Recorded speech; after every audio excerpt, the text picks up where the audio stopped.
ketika bekerja di PT Microsoft Indonesia gitu ya. Dan beliau ini dulu kebetulan duduknya hanya selisih beberapa meja dari tempat saya duduk ya. Jadi relatif setiap hari ketemu ya tahun 2007 sampai 2008 gitu ya. Sebelum kita mulai, saya akan coba perkenalkan kepada kita semua tentang Pak Yulianus Ladung gitu ya. Dan ternyata perjalanan hidup membawa beliau menjadi seorang fotografer profesional ya. Dan hasil karyanya sangat luar biasa. Bisa kita lihat di berbagai media ya, termasuk di media sosial beliau di Facebook maupun di Instagram, sangat-sangat inspiratif sekali. Saya melihat fotografi ini sebagai salah satu alternatif profesi yang mana merupakan bagian dari industri kreatif, dan juga saya yakin di antara seluruh mahasiswa di sini banyak juga yang punya passion ya ataupun hobi gitu ya ke arah sana, dan ini akan jadi satu hal yang sangat bagus ya untuk kita semua belajar ya dari beliau yang tentunya sudah sangat berpengalaman di bidang ini, dan kita akan mendengarkan secara langsung bagaimana perjalanan beliau sehingga akhirnya bisa memantapkan ya jalan hidupnya kepada dunia fotografi ya. Saya juga termasuk pecinta fotografi, saya juga termasuk yang sering menikmati hasil karya beliau gitu ya. Nanti ada berbagai hal yang bisa kalian lihat ya, bagaimana ciri khas yang beliau tonjolkan dari setiap karyanya. Sebelumnya, saya akan coba bacakan kurikulum vitae Pak Yulianus Ladung ya. Nah ini, jadi Pak Yulianus Ladung ini seperti saya ceritakan tadi, beliau ini adalah gambaran kita sebenarnya ya. Jadi beliau setelah lulus bekerja sebagai engineer ya, engineer di bidang IT, dan malang melintang di berbagai industri IT maupun industri terkait di Indonesia ya. Beliau pernah bekerja sebagai engineer maupun data analis di Weatherford, pernah juga sebagai engineer di Bank Danamon ya. Lalu beliau pernah juga kerja di Symantec ya. Symantec salah satu perusahaan solusi antivirus maupun solusi security di Indonesia. Dan akhirnya beliau terakhir berkarir sebagai engineer ataupun developer di PT Microsoft Indonesia ya. Berbagai posisi pernah beliau pegang ya. Sampai terakhir beliau memutuskan, kalau saya tidak salah, memutuskan untuk fokus di bidang fotografi dengan bendera sekarang namanya Ideam Aeternam gitu ya. Nah, luar biasa sekali ini juga pengalaman fotografinya ya, dari berbagai instansi, dari berbagai industri pernah beliau lakukan gitu ya. Sebagai contoh di sini ada yang dengan apa namanya berbagai perusahaan minyak gitu ya. Dan juga ada juga ini Bakti ya, Badan Aksesibilitas Telekomunikasi dan Informasi ini, kalau saya tidak salah banyak sekali spot-spot USO-nya Bakti itu di daerah terluar dan terdepan di Indonesia ya. Beliau juga punya hobi dan minat traveling yang sangat tinggi. Nah, jadi saya yakin mahasiswa sangat senang dengan topik hari ini karena banyak juga yang minat maupun hobinya ke fotografi dan traveling ya. Nah, selain itu juga beliau punya banyak sekali portofolio ya yang bisa kita lihat di sini ya, dan berbagai instansi mulai dari instansi swasta, pemerintahan gitu ya, maupun perusahaan multinasional. Beliau pernah terlibat di dalamnya sebagai apa namanya? Konsultan ya, lebih tepatnya konsultan fotografinya gitu ya. Dan juga di sini juga sebagai communication and visual consultant. Dan banyak lagi, selain aktif di fotografi, beliau juga sering melakukan public speaking ya, sharing ya, seperti acara kita hari ini. Dan alhamdulillah beliau sudah berada di tengah-tengah kita, menyempatkan waktunya untuk sharing kepada kita semua tentang pengalamannya di dunia fotografi ya. Dan terakhir bisa kita lihat di sini, karya beliau ini sudah malang melintang di berbagai media gitu ya. Bisa kita lihat di sini ada di majalah gitu ya, ada juga di tabloid, ada juga di online news dan segala macamnya gitu ya. Baik, itu saja perkenalan singkat tentang Pak Yulianus Ladung untuk sesi kita hari ini. Sebagai informasi Pak Ladung, waktunya presentasi sekitar 1 jam Pak ya. Nanti setelah itu dilanjutkan dengan sesi diskusi dengan mahasiswa kurang lebih 30 menit. Dan insya Allah kita akan mengakhiri kuliah hari ini di jam 10.30 ya. Oke, untuk menghemat waktu dan tempat, saya persilakan kepada Pak Yulianus Ladung untuk share screen. Bisa dimulai, Pak.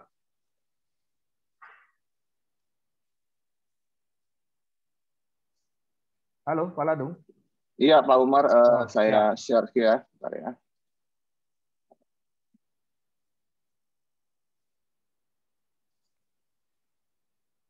Apakah sudah bisa dilihat materinya?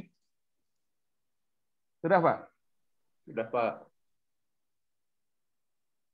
Ya, atur ini dulu. Oke.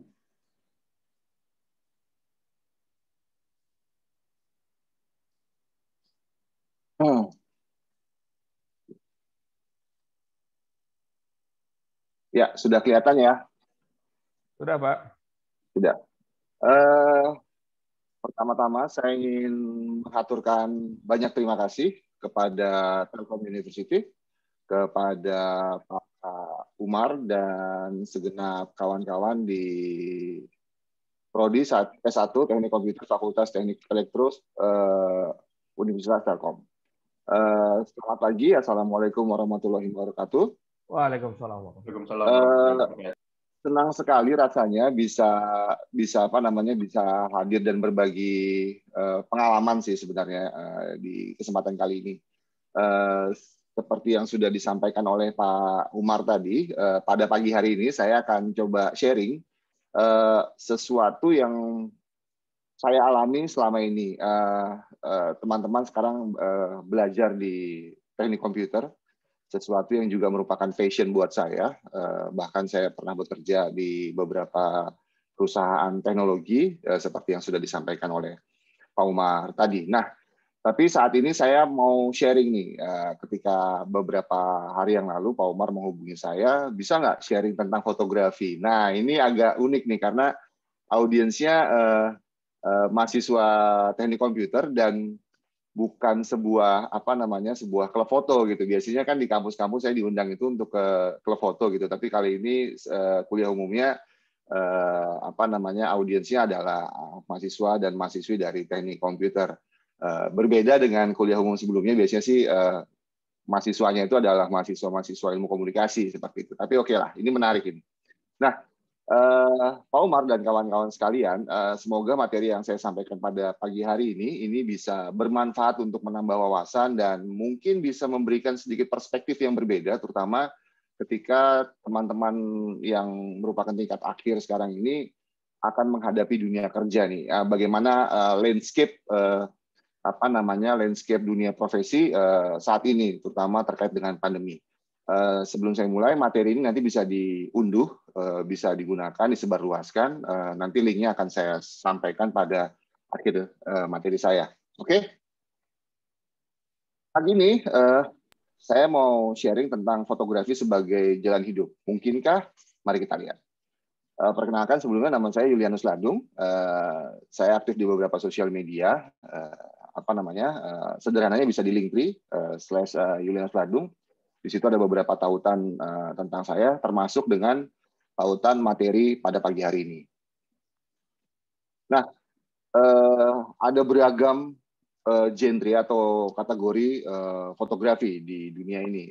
Saya masuk di yang editorial, yaitu corporate dan industrial. Tapi saya tidak akan berkutat lama di sini, cuma sekedar pengenalan dasar bahwa dalam fotografi itu dibagi menjadi beberapa kategori gitu. Nah, kategorinya itu saya masuk di dalam corporate dan industrial. Corporate dan industrial itu sendiri banyak bermain di sesuai dengan namanya corporate dan industrial itu mostly kliennya adalah kalangan industri dan perusahaan-perusahaan. Biasa bermain di darat, di laut, dan juga udara, baik itu drone maupun pakai rotary wing, helikopter atau fixed wing, pesawat berbadan lebar atau kecil, seperti itu. Karena saya fotografer, maka perkenalannya itu banyakan adalah portfolio saya. Ini adalah beberapa foto yang saya buat. Ini di perbatasan Indonesia-Malaysia, tepatnya di Pulau Sebatik, yang terbagi dua antara Indonesia dan Malaysia. Saya lupa di mana ini. Saya lupa ini di pedalaman hutan di Kalimantan Tengah, perbatasan Kalimantan Tengah dan Kalimantan Timur, ketika kegiatan seismik, proses pencarian minyak dan gas di tengah hutan gitu. Perjalanan sekitar 2 mingguan lah. Tidak bisa ditempuh dengan jalan darat, tapi harus saya pakai helikopter. Jadi pulang perginya naik helikopter. Ini saya lupa di mana. Ini tengah laut. Ini di Laut Natuna, perbatasan antara Indonesia, Vietnam, dan lain sebagainya yang sedang ribut beberapa waktu yang lalu. Ini di Blok Mahakam, Delta Mahakam, yang dulunya merupakan perusahaan dari Perancis, lantas diakuisisi oleh Pertamina. Ini adalah salah satu kegiatan di lepas pantai, kegiatan migas, perpindahan manusia dari platform ke kapal. Ini pertambangan batu bara. Ini saya lupa di Cepu, di Jawa Tengah. Dan ini di Blok Mahakam. Nah, itu kira-kira portfolio saya, perkenalan saya sebagai seorang fotografer. Nah, teman-teman, saat ini seperti yang sudah disampaikan oleh Pak Umar tadi, saya ingin mencoba memberikan perspektif yang sedikit berbeda dengan yang sebelumnya. Ketika saya kuliah dulu, saya sih memang punya keinginan bekerja di perusahaan teknologi. Itu akhirnya itu terwujud semua. Tapi moving forward setelah bekerja sekian waktu gitu, saya kemudian merasa bahwa ini bukan saya. Gitu. Agak klise dan mungkin ada yang bilang lu terlalu naif, tapi benar adanya bahwa agaknya saya sudah sampai pada satu titik di mana bekerja itu tidak sekedar soal uang, tapi bekerja sudah merupakan salah satu cara saya untuk mengaktualisasi diri. Nah, tentu itu tidak bisa, mungkin ya tidak bisa dilakukan oleh semua orang. Nah, saya salah satu yang termasuk beruntung untuk bisa mendapatkan kesempatan dan peluang seperti itu. Tadi malam saya riset, lihat-lihat di internet, baca beberapa literatur, dan saya menyimpulkan bahwa saat ini tantangan buat teman-teman yang masih duduk di bangku kuliah itu adalah pandemi. Kita semua, apapun sektor industrinya, apapun status sosial dan latar belakang budayanya, itu mengalami masalah dengan pandemi. Nah, lantas di sana-sini orang itu ngomong, oh Indonesia itu diberkahi dengan bonus demografi. Ini menjadi sesuatu diskusi yang juga menarik bahwa kalau kemudian kita tidak hati-hati, yang sebelumnya dikatakan bonus itu bisa menjadi suatu bencana. Karena apa, jumlah ini terkait dengan yang selanjutnya, yaitu TPT, tingkat pengangguran terbuka. Banyaknya jumlah manusia produktif di Indonesia itu tidak berbanding lurus dengan ruang lingkup pekerjaan yang bisa menyerap angkatan kerja tersebut. Nah, kondisi seperti ini merupakan tantangan yang harus dihadapi khususnya buat kawan-kawan yang saat ini masih duduk di bangku kuliah dan ingin masuk ke dunia kerja. Bagaimana menyikapinya itu? Dan yang terakhir, mungkin ada yang bertanya-tanya, unpredictable weather, cuaca yang tidak bisa diduga. Nah, saat ini, mungkin sekitar 10 tahun yang lalu, cuaca itu sering dianggap, terutama di Indonesia ya, di daerah-daerah di mana hanya dikenal 2 musim, panas dan hujan gitu ya. Tapi ternyata belakangan sini cuaca itu punya pengaruh yang signifikan terhadap berbagai ruang lingkup pekerjaan, apakah itu karyawan maupun perusahaan gitu ya, terutama perusahaan-perusahaan yang terkait dengan jalur distribusi gitu. Itu juga berpengaruh. Nah, beberapa tantangan ini yang menurut saya paling signifikan, yang mau tidak mau harus dihadapi dan disikapi secara seksama dan penuh perhitungan oleh kawan-kawan yang saat ini sedang mempersiapkan diri untuk lulus kuliah dan kemudian berhadapan dengan dunia. Lantas bagaimana dengan fotografi? Apakah bisa kita hidup dari fotografi? Tentu saja bisa. Nah, ini adalah beberapa hal yang ingin saya tunjukkan juga bahwa menurut BPS, jumlah iklan lowongan kerja menurut per sektor itu sejak April 2020 itu mengalami penurunan. Nah, ini mungkin bukan merupakan satu-satunya indikator, tetapi ini salah satu indikator yang menunjukkan bahwa ruang lingkup pekerjaan, dunia pekerjaan itu semakin lama semakin mengecil gitu. Apalagi sekarang ini dengan kenyataan bahwa tidak semua kegiatan pekerjaan itu bisa dilakukan di kantor kan, sedapat mungkin dikerjakan di rumah secara remote seperti itu. Nah, kondisi-kondisi ini seperti juga yang buat kawan-kawan mahasiswa itu harus dipertimbangkan, dipikirkan, dan dihitung matang-matang bagaimana statusnya. Oke, kita masuk ke fotografinya.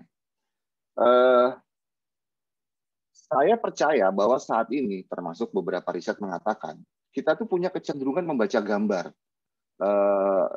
Banyak media yang saat ini sudah mengurangi komposisi berita atau sajian informasinya itu dalam bentuk tekstual, tertulis gitu ya. Lebih banyak gambar, foto, video, infografis, animasi, dan lain sebagainya. Suka tidak suka, mau tidak mau, inilah yang terjadi. Sehingga kalau ditanya bagaimana potensi atau peluang menjadi seorang fotografer, sangat terbuka lebar peluang itu. Kenapa? Karena kebutuhan akan gambar itu makin kesini itu makin banyak gitu loh. Sekitar 10 atau 15 tahun yang lalu ada sebuah ungkapan ya, kalau no pics hoax gitu ya, nggak ada gambar itu hoax gitu. Nah sekarang itu menjadi semakin terlegitimasi bahwa gambar itu menjadi sesuatu yang penting, walaupun dengan kemajuan teknologi, dengan adanya AI, machine learning, dan lain sebagainya, gambar juga bisa dimanipulasi, bahkan video bisa dimanipulasi, bukan? Seperti itu. Nah, gambar sebagai sebuah produk komunikasi itu merupakan bagian yang tidak terpisahkan dari komunikasi visual. Fotografi dalam hal ini adalah aset dan salah satu metode komunikasi dalam bisnis dan kegiatan operasional. Kalau mungkin nanti teman-teman masuk ke dunia kerja itu kita sering melihat bahwa lowongan-lowongan itu kan dalam poster gitu ya, di Instagram kah, atau di website, atau di LinkedIn misalnya gitu. Pernah perhatikan nggak bahwa banyak sekali informasi yang sudah disampaikan pada sebuah poster, termasuk misalnya cara mengirim email, deadline, dan lain sebagainya, tetapi masih saja ada pertanyaan tentang bagaimana mengirimnya, kemana mengirimnya, dan lain sebagainya. Itu menunjukkan bahwa kalau sebuah produk visual itu tidak komprehensif, maka most likely yang kecil-kecilnya itu orang nggak baca. Mungkin teman-teman pernah mengalami situasi atau kondisi seperti itu. Nah, ketika bicara fotografer, apakah semua orang bisa menjadi fotografer? Sangat bisa gitu loh. Cuman fotografer yang seperti apa? Teman-teman yang berkutat dengan teknologi komputer, apalagi mungkin spesifik ruang lingkup yang lebih spesifik, misalnya bicara mengenai rekayasa digital di kamera, lensa, dan lain sebagainya, itu mungkin sudah paham ini.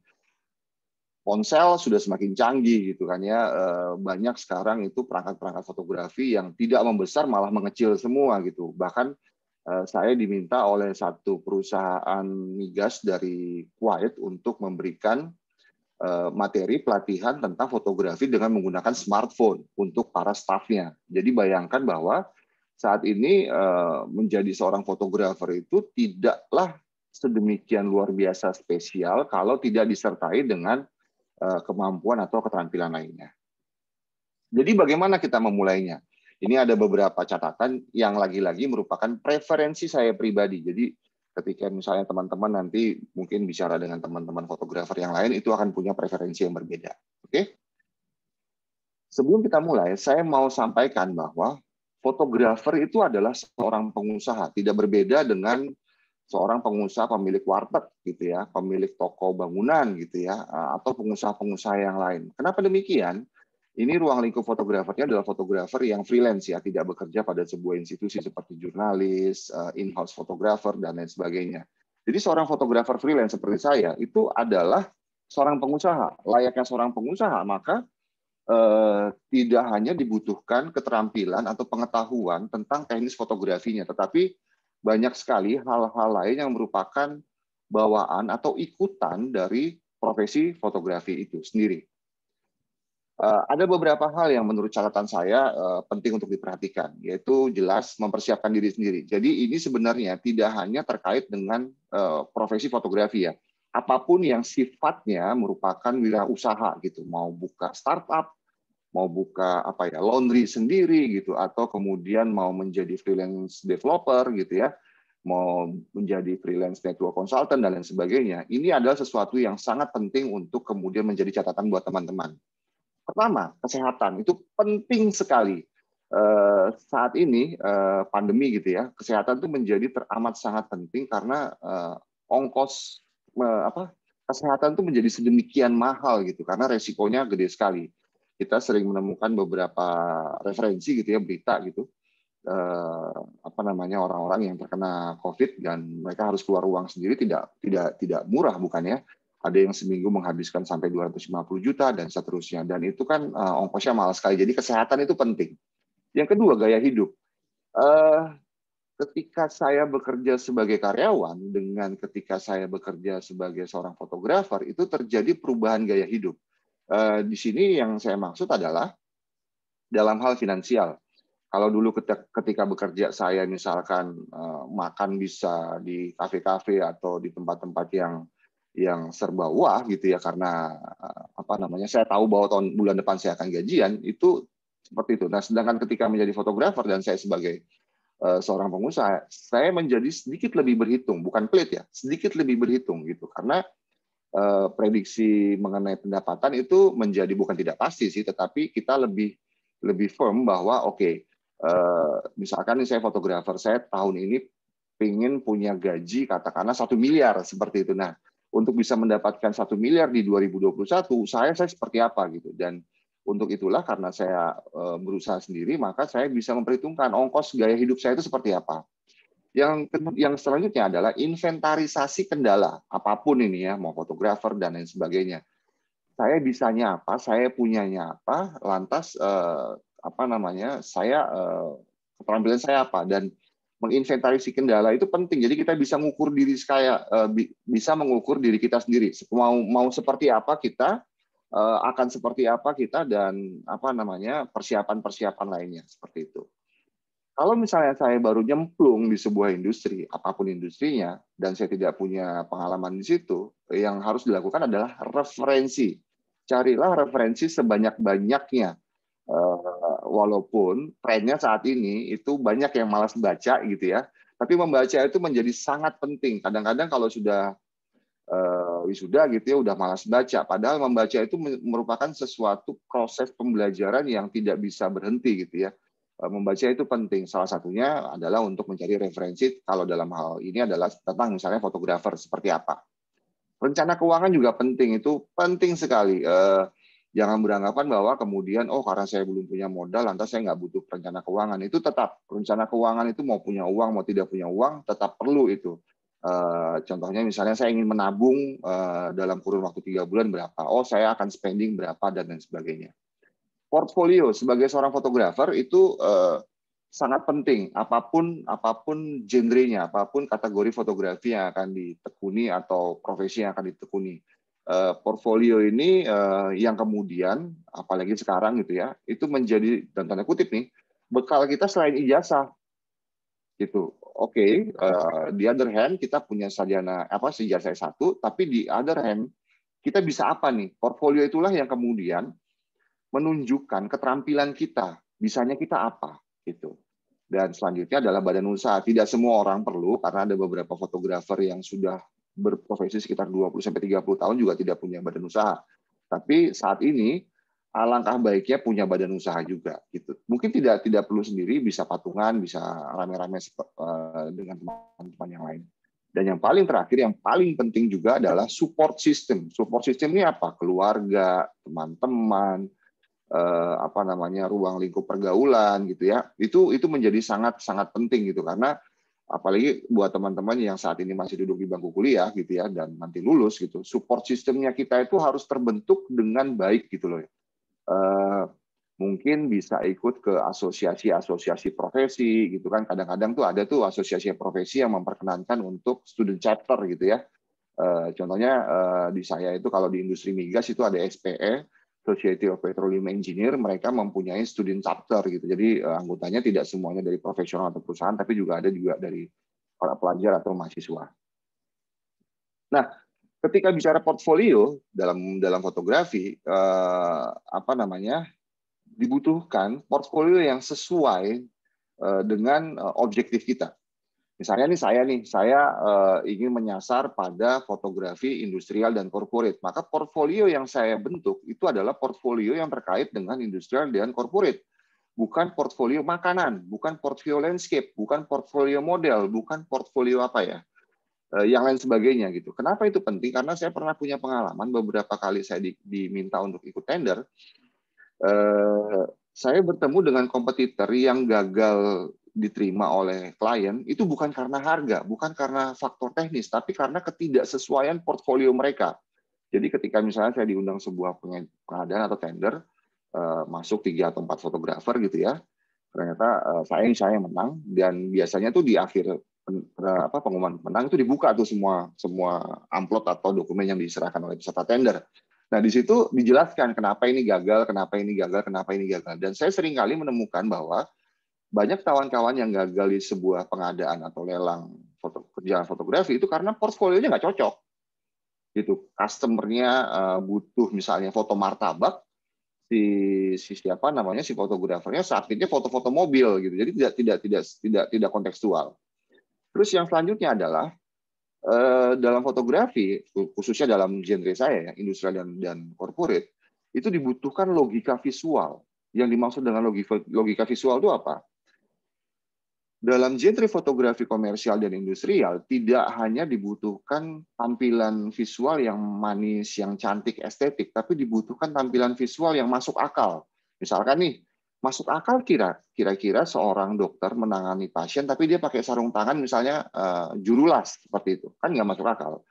Atau saya ini dalam ruang kerja saya ini, lantas saya kemudian di sini tidak bising, saya pakai earmuff, pakai earphone yang gede itu, pakai helm, pakai kacamata safety, pakai baju safety. Itu kira-kira relevan tidak? Masuk dalam logika tidak? Tentu tidak kan ya. Jadi ketika ingin membentuk sebuah portfolio, bentuklah sebuah portfolio yang memiliki logika visual. Gitu. Nah, bagaimana bisa mengetahui logika visual yang tepat? Ya tadi itu kembali ke sebelumnya, yaitu perbanyak referensi, perbanyak pengetahuan, perbanyak wawasan mengenai genre atau industri yang ingin kita tuju. Seperti itu. Tidak hanya soal fotografi sih, profesi apapun gitu. Itu yang penting. Selalulah menjadi kreatif. Itu kuncinya juga gitu. Kalau saya, karena pengalaman saya dan juga karena pengetahuan saya tentang industri dan corporate, foto yang ingin saya buat itu sudah jadi sebelum saya jepret. Caranya bagaimana? Itu sudah ada dalam benak saya.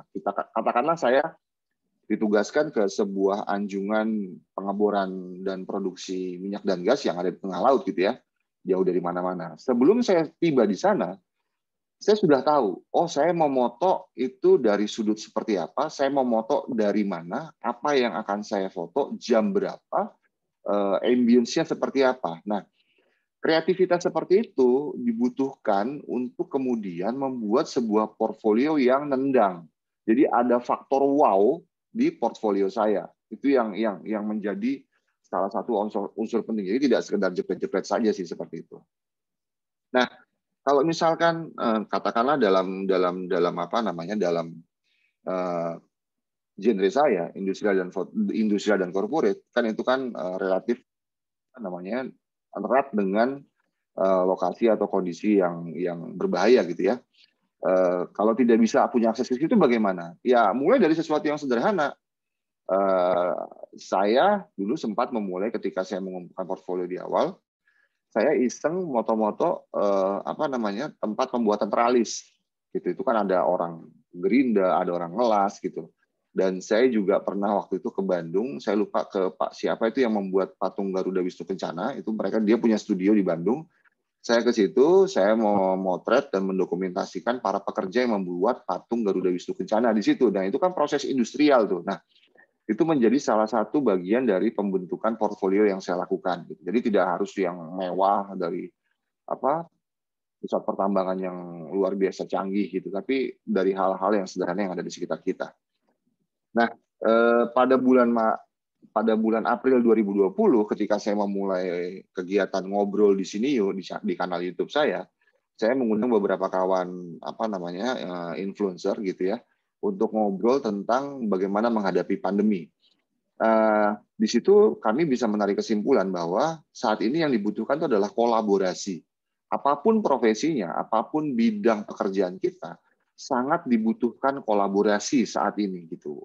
Berapapun kayanya seseorang tanpa kolaborasi, most likely akan susah untuk survive gitu. Jadi makanya kolaborasi saat ini menjadi sedemikian penting Tidak dalam artian kita menghindari persaingannya kompetisi, tetapi tetap berkompetisi, tapi kolaborasi juga menjadi sangat penting. Lantas juga ada yang bertanya, bagaimana Mas kalau misalnya saya nggak punya pengalaman pengen magang ya, bisa-bisa aja sih seperti itu. Ada beberapa fotografer yang menerima apa namanya ya, karyawan magang gitu, apakah sebagai asisten fotografer dan lain sebagainya. Nah, magang ini tidak hanya terbatas pada fotografi gitu ya, tapi pada bidang pekerjaan yang lainnya, apakah itu startup dan lain sebagainya. Kira-kira seperti itu. Ini terkait dengan portfolio. Nah, seperti yang sudah saya sampaikan, fotografi itu adalah salah satu bagian dari metode berkomunikasi secara visual. Nah, yang dibutuhkan apa ya? Harus bisa berkomunikasi seperti saat ini nih. Apa namanya? Saya mengkomunikasikan apa yang saya pahami kepada Anda sekalian, sehingga Anda bisa mendapatkan manfaat dari apa yang saya ketahui dan yang pernah saya alami, seperti itu. Latihan bicara di depan publik itu penting. Saya kan programmer, saya kan seorang network engineer nantinya, nggak butuh itu, salah besar gitu. Ketika Anda bekerja pada sebuah perusahaan teknologi, bukan tidak tertutup kemungkinan Anda akan memiliki atau mendapatkan kesempatan untuk bicara di depan publik. Dan kemampuan untuk berbicara di depan publik itu amat sangat penting, apalagi saat ini gitu ya, di mana kita harus mampu menjual diri kita kepada siapapun yang akan kita tuju, baik itu untuk soal pekerjaan, apakah itu ingin memulai usaha sendiri, seperti itu. Kemampuan berbicara di depan publik itu amat sangat penting. Nah, ini lagi-lagi, apakah fotografer ataupun profesi yang lain, memahami bahasa industri yang tepat itu sangat penting. Saya kan developer, saya bukan fotografer. Saya nggak perlu mengerti apa namanya bahasa visualnya, misalnya industri migas, salah besar. Seorang fotografer, seorang developer yang baik itu adalah apabila dia bisa mentranslasikan kebutuhan bisnis sebuah perusahaan menjadi apapun produk teknologi yang dihasilkan oleh sang programmer, seperti itu. Jadi pemahaman bahasa industri yang tepat itu sangat penting. Bahasa industri di sini bukan melulu berarti bahasa verbal ya, bisa saja bahasa industri itu adalah bisnis proses sebuah industri. Misalkan bagaimana proses hulu sampai dengan proses hilir, dan kemudian proses hulu sampai dengan proses hilir itu di-capture dalam sebuah end product teknologi misalnya, seperti itu. Dan yang terakhir itu juga seharusnya sih tidak menjadi sesuatu yang aneh ya buat anak-anak sekarang gitu, karena bahasa Inggris itu adalah sesuatu yang wajib lah, tidak bisa tidak gitu ya. Akan aneh kalau kemudian generasi sekarang itu bahasa Inggrisnya masih terbata-bata gitu. Nah, define yourself ini penting banget. Profesi apapun saat ini itu adalah tentang personal brandingnya kita. Kalau saya, ketika misalnya Anda browsing di Google gitu ya, misalnya ketik Julianus Ladung, maka yang muncul tuh akan adalah informasi-informasi terkait kegiatan industri fotografi gitu. Kenapa seperti itu? Karena ketika saya memutuskan untuk berhenti dari Microsoft di 2013, itu 4 tahun sebelum saya berhenti, saya sudah riset kecil-kecilan. Saya kayaknya ke dunia kerja ini bukan saya banget ini, bukan gua banget lah. Maka saya harus bagaimana nih? Saya renungkan, saya pengen jadi fotografer. Tapi fotografer yang seperti apa? Yang ketika saya bekerja misalkan gaji saya 1 juta gitu ya, fotografi seperti apa yang kira-kira bisa membantu saya untuk tetap punya penghasilan 1 juta minimum gitu, syukur-syukur bisa 2 juta gitu kan. Saya riset selama 4 tahun itu akhirnya ketemulah genre industrial dan corporate gitu ya, karena sampai dengan saat ini sih sejauh yang saya pahami itu hanya ada 2 orang yang betul-betul brandingnya itu adalah industrial dan corporate, saya sendiri dan Pak Erwin Haria, hanya 2. Dulu ada 1 orang namanya almarhum Kristo Pasaragi, pendiri fotografer.net. Tapi yang lainnya itu semua ada gitu. Dia bisa moto apa aja. Tapi kalau kami bertiga ketika itu untuk profesi, untuk nafkah kami hanya dibatasi pada industrial dan corporate. Kira-kira seperti itu. So personal branding itu penting. Saya riset 4 tahun, saya putuskan untuk kemudian menjadi seorang industrial dan corporate photographer. Itu prosesnya adalah saya mengamati lingkungan. Saya kenal siapa sih? Karena bukan kenal dalam artian saya mau nepotisme, tidak. Tetapi Kalau misalnya ada bahasa industri yang sekiranya saya tidak paham, saya punya tempat untuk bertanya. Gitu. Jadi relasi dan lingkungan itu saya butuhkan untuk mendapatkan referensi yang sebanyak-banyaknya tentang industri yang bersangkutan. Kira-kira seperti itu. Terus pahami industri dan ruang lingkup klien. Ini penting karena nanti ini akan berbuntut kepada hal finansial. Seberapa besar harga yang saya tawarkan, bagaimana scope of work atau ruang lingkup pekerjaan atau jasa yang saya tawarkan. Dan yang paling terakhir adalah ikuti perkembangan tren industri. Itu penting banget. Apapun profesinya ya, tidak melulu fotografer, developer, network engineer dan sebagainya, memahami tren industri. Misalnya teman-teman itu ngincar, oh saya pengen kerja di telco company gitu ya. Nah, bagaimana sih tren telco company sekarang ini?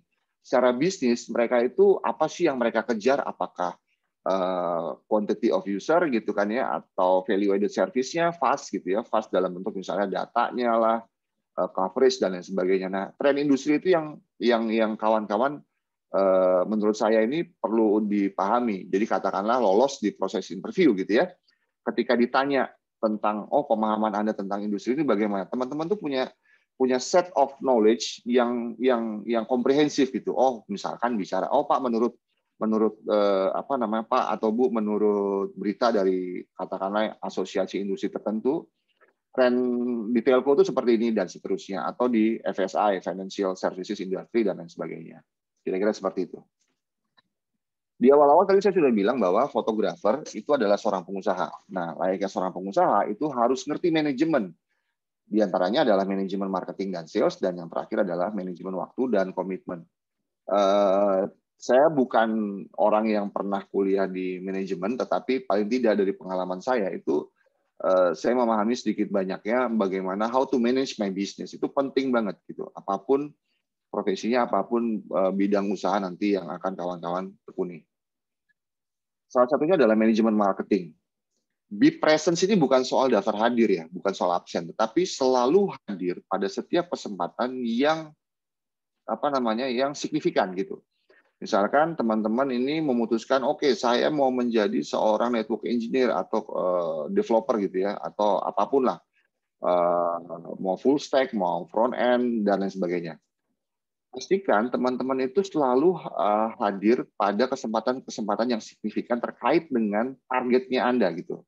Atau bisa juga Anda bikin konten-konten yang menunjukkan keberadaan Anda terkait dengan topik-topik tertentu, sehingga kalau misalnya orang mencari referensi di Google gitu ya,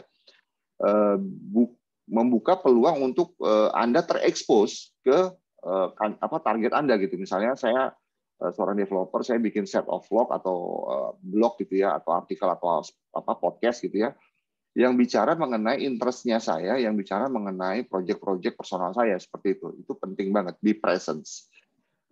Marketing itu bicara portfolio, customer success stories, gitu, networking atau pergaulan, media sosial, knowledge sharing, dan sebagainya.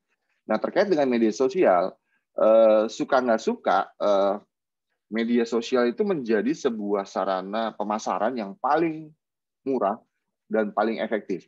Paling tidak buat saya gitu. Saya bukan orang kaya, saya tidak dibesarkan dalam sebuah keluarga yang berada gitu ya. Jadi how I manage myself on the marketing side itu adalah dengan sosial media gitu. Saya membajiri sosial media saya dengan sebanyak-banyaknya konten yang ladung banget gitu. Jadi tadi saya sudah sampaikan bahwa ini adalah bagian dari personal branding-nya saya. Oke.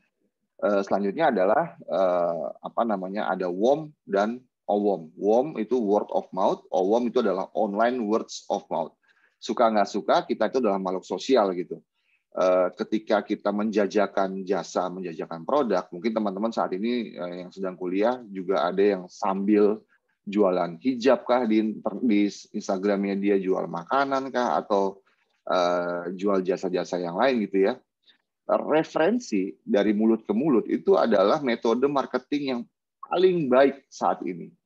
Gitu. Nah, saya sudah mengalami ini di beberapa profesi yang sudah saya tekuni, termasuk pada profesi terakhir saya sebagai seorang fotografer.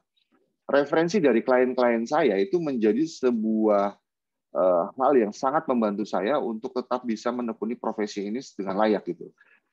Terutama karena industrial dan korporat itu kan ruang lingkupnya kecil ya, apalagi khususnya ketika kita bicara industri migas, minyak dan gas gitu ya.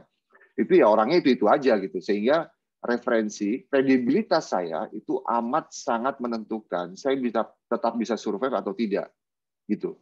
Kredibilitas dalam hal ini ya bisa dalam bentuk deliverable, bisa dalam bentuk harga dan lain sebagainya. Kira-kira seperti itu. Nah, WOM dan OWOM ini sangat penting untuk teman-teman juga perhatikan. Katakanlah teman-teman tidak harus jadi fotografer sih, jadi apapun lah. Melamar pekerjaan, referensi itu penting loh. Tidak hanya misalnya ke dosen gitu, tapi kalau pernah magangnya ke siapa gitu, atau mungkin pernah terlibat dalam sebuah organisasi publik gitu ya. Nah, itu referensi yang semacam itu sangat penting untuk mendukung karir Anda juga. Nah, bicara soal sales, bagaimana saya manage sales-nya saya? Bagaimana saya bisa hidup, menafkahi, bayar cicilan, syukur-syukur bisa nabung, punya deposito, dan lain sebagainya, itu dari fotografi. Apapun, lagi-lagi apapun profesi Anda, mau fotografer atau yang lain, yang sifatnya freelance,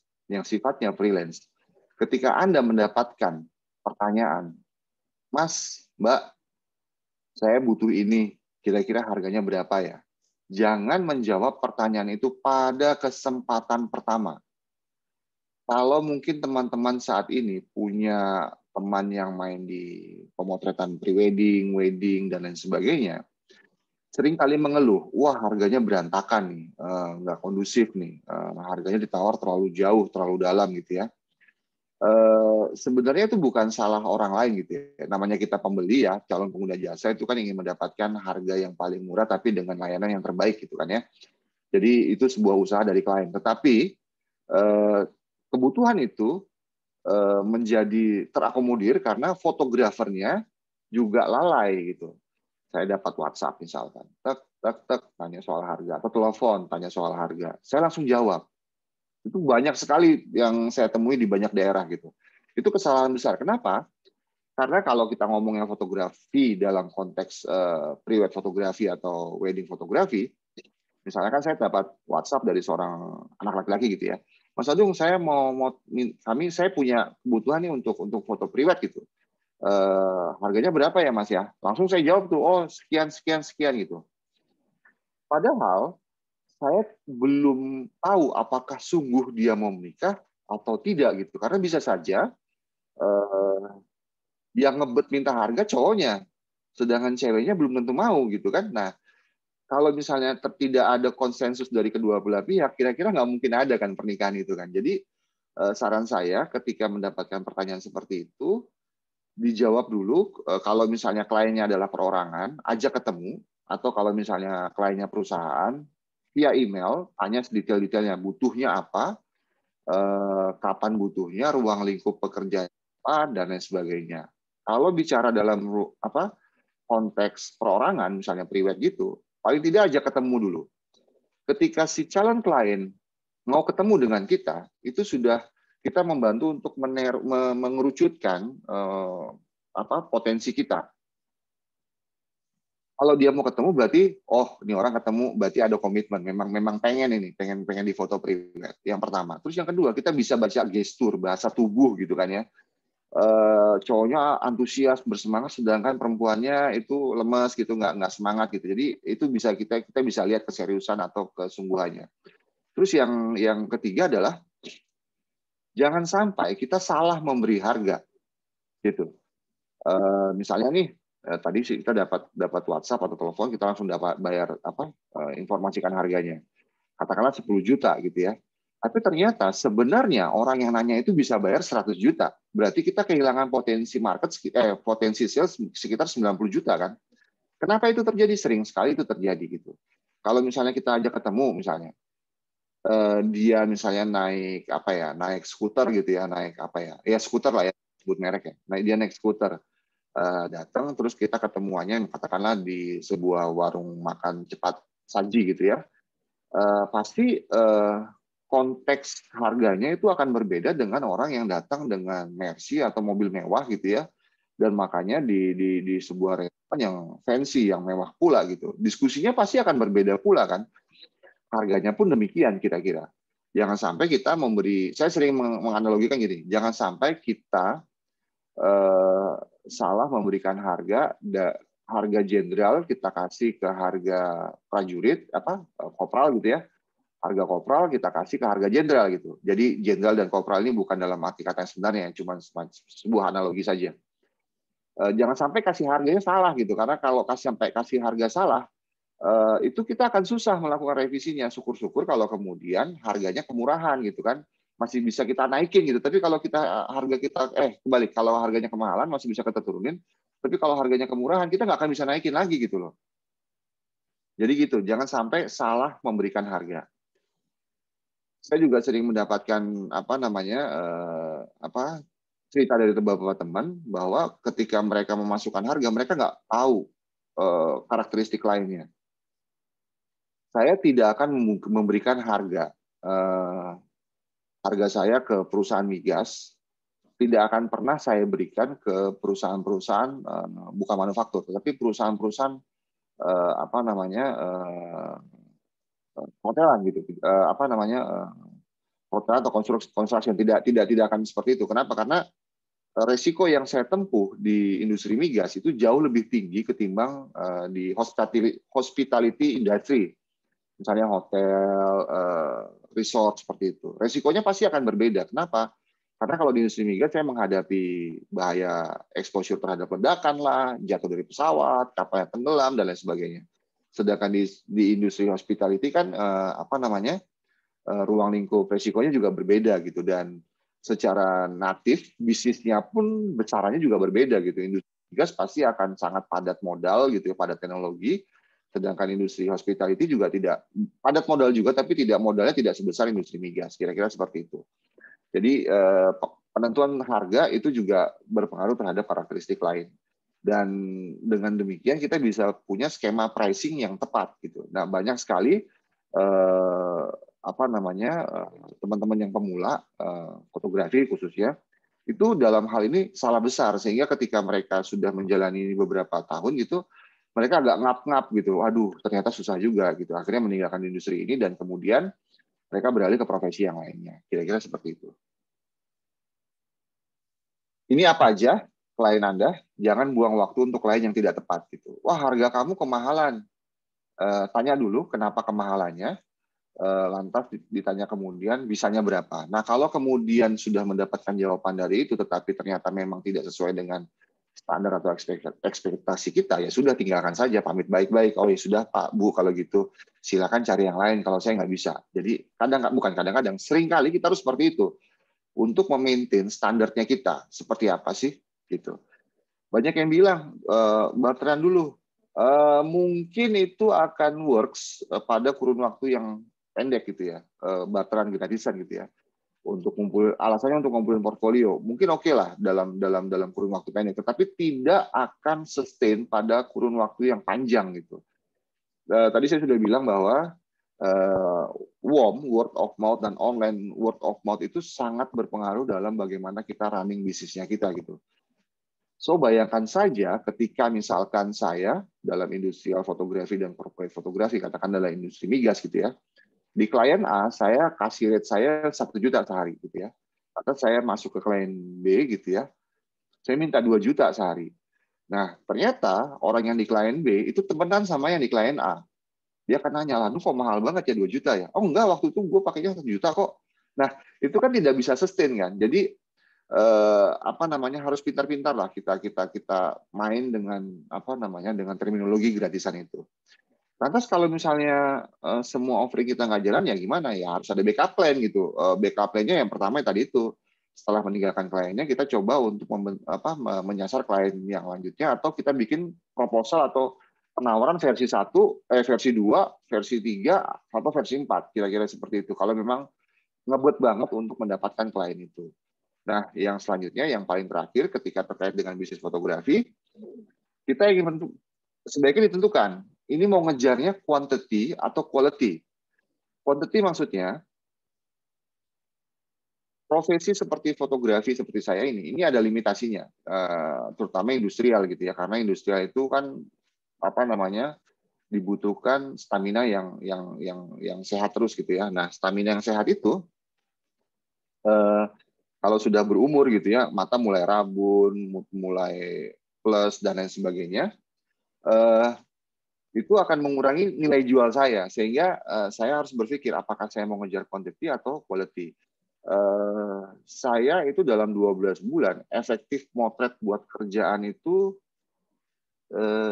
seingat saya tidak pernah lebih dari 6 bulan deh, kurang dari 6 bulan. Yang sisanya ngapain gitu? Ya saya melakukan marketing, saya melakukan macam-macam lah, sosialisasi, saya keliling, ngumpulin konten dan lain sebagainya. Nah, lantas bagaimana hidup 12 bulan gitu?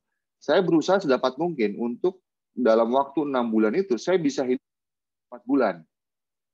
Ya, 24 bulan gitu. Jadi dalam waktu yang bersangkutan dan tahun selanjutnya gitu. Itu saya ngejar quality. Jadi saya berusaha untuk sedapat-dapatnya maintain harganya saya supaya kualitas saya itu tetap bisa menafkahi saya sampai kurun waktu 24 bulan. Itu penting banget itu.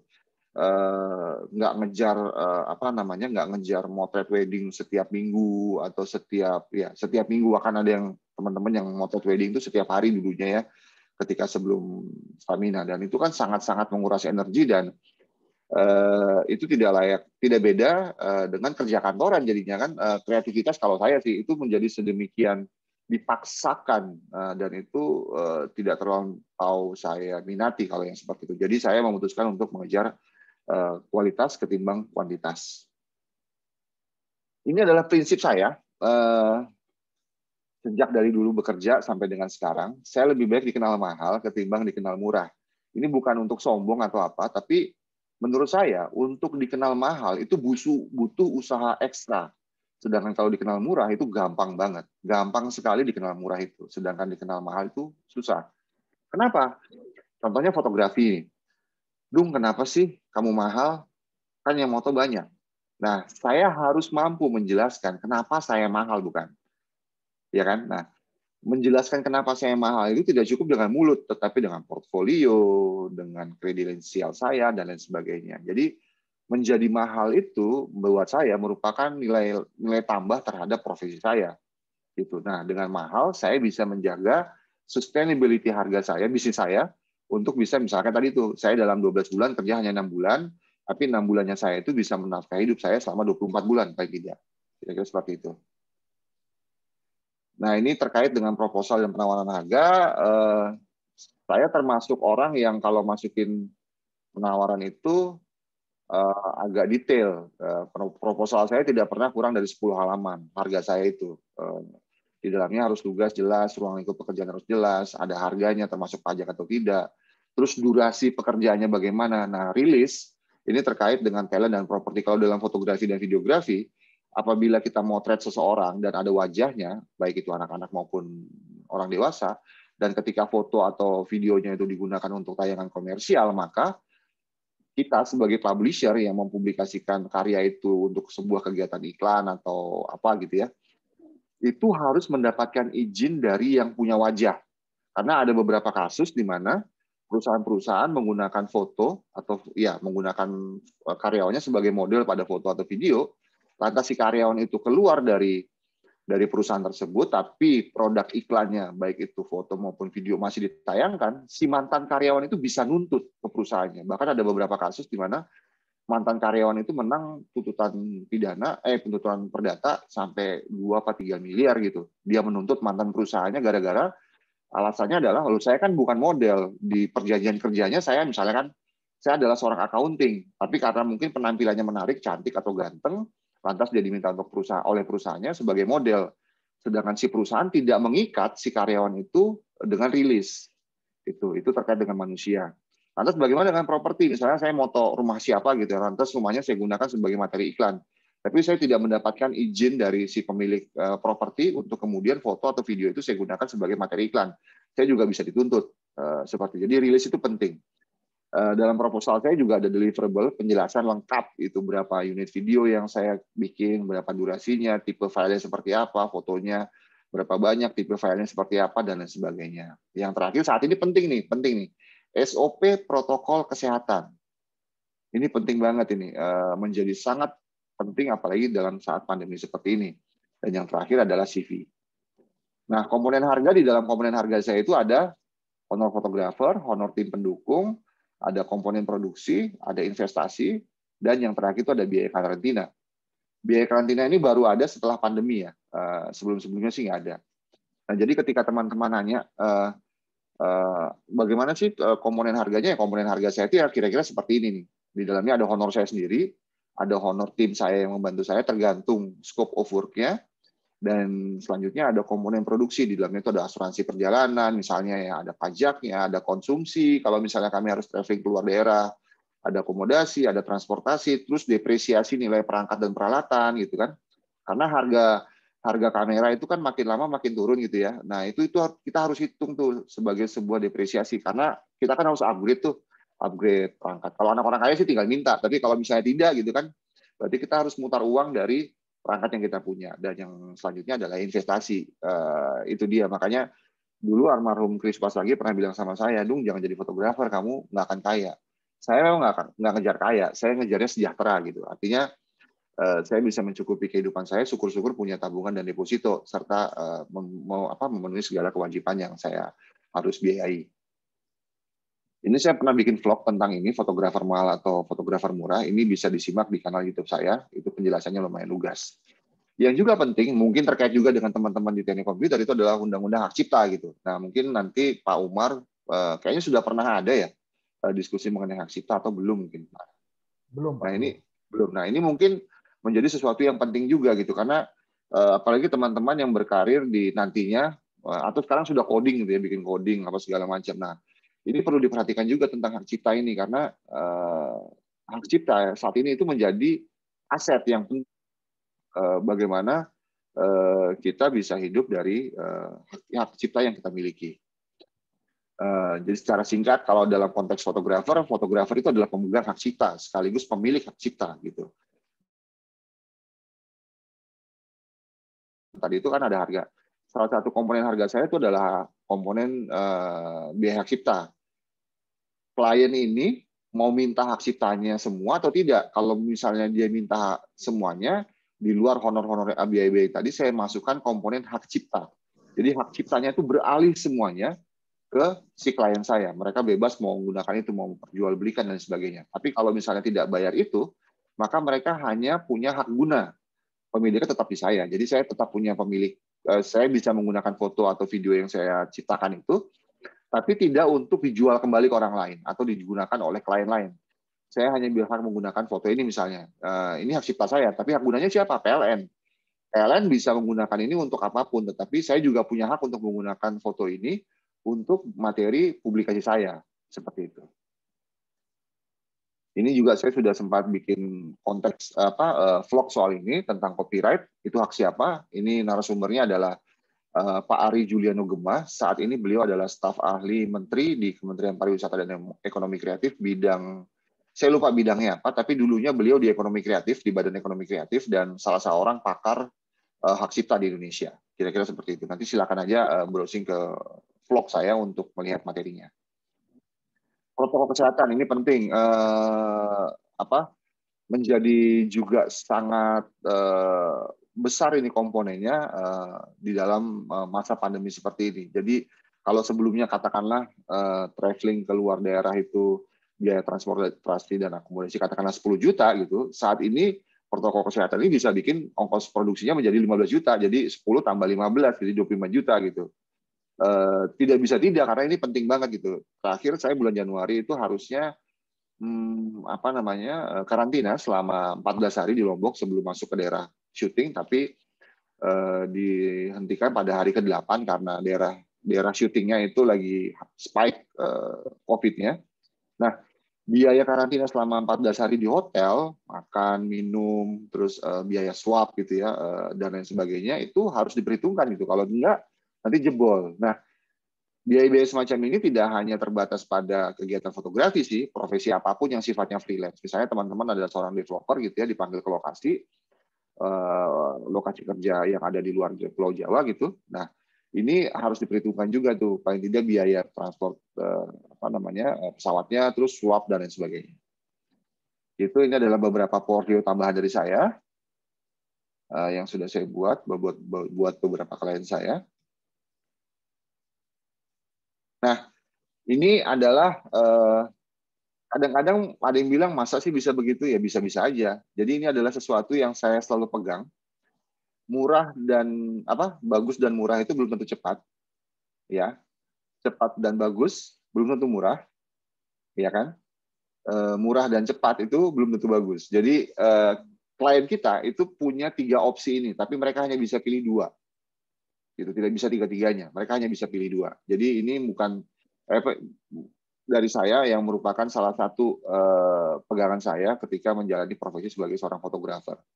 Seperti itu. Termasuk dulu ketika saya misalnya masih kerja di beberapa perusahaan itu mau pindah dari satu perusahaan ke perusahaan yang lain, saya negosiasinya selalu pakai ini. Konsep pemahaman seperti ini. Oke. Nah, ini cheat sheet sedikit dari saya buat teman-teman yang saat ini masih di bangku kuliah dan sebentar lagi mau wisuda gitu ya. Jangan nunggu kesempatan. Bikinlah kesempatan itu. So do not wait, tapi craft your own opportunity. Itu bikin sendiri kesempatan. Karena apa? Seperti yang sudah saya sampaikan di awal, persaingan tuh makin ketat saat ini. Yang lulusan sarjana dalam 1 tahun tuh saya lupa angka pastinya, tapi pasti ribuan orang gitu. Dan yang berasal dari fakultas dari teknik komputer kan juga ribuan juga gitu. Jadi saingan semakin banyak. Adaptasi skill-nya kita dengan kebutuhan industri. Lagi-lagi, yang punya ijazah banyak, tapi skill-nya kita ini apa nih? Itu yang kita harus adaptasikan gitu. Kita misalnya mumpung masih di bangku sekolah gitu ya, di bangku kuliah, pelan-pelan riset. Oh, saya mau kerja di sini di bidang 1, 2, 3 dan seterusnya. Di bidang 1 itu kira-kira ada berapa perusahaan ya yang punya potensial yang berpotensi buat saya. Nah, identifikasi itu industrinya seperti apa. Saya kalau mau masuk ke industri tersebut, saya harus butuh skill apa gitu. Terus butuh pengamatan yang baik gitu ya. Rajin-rajin membaca, ikuti tren saat ini bagaimana di situasi ekonomi nasional gitu ya. Dan siap-siap menghadapi fakta, embrace facts gitu ya. Jadi kadang-kadang hitungan kita itu tidak sesuai dengan kenyataan di luar sana gitu. Harapan kita itu tidak sesuai dengan kenyataan. Jadi kita harus siap-siap diri tuh, harus siap-siap mental menghadapi kenyataan di luar sana. Selanjutnya adalah build your support system.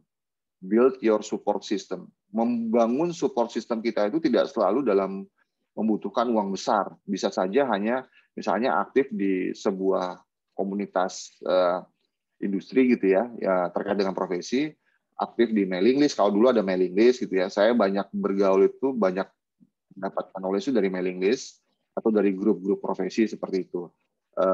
Gunakan sosial media itu sedapat-dapatnya, sebaik-baiknya untuk nge-build knowledge-nya kita gitu. Salah satu yang saya sarankan, coba kalau belum punya LinkedIn, masuklah ke LinkedIn.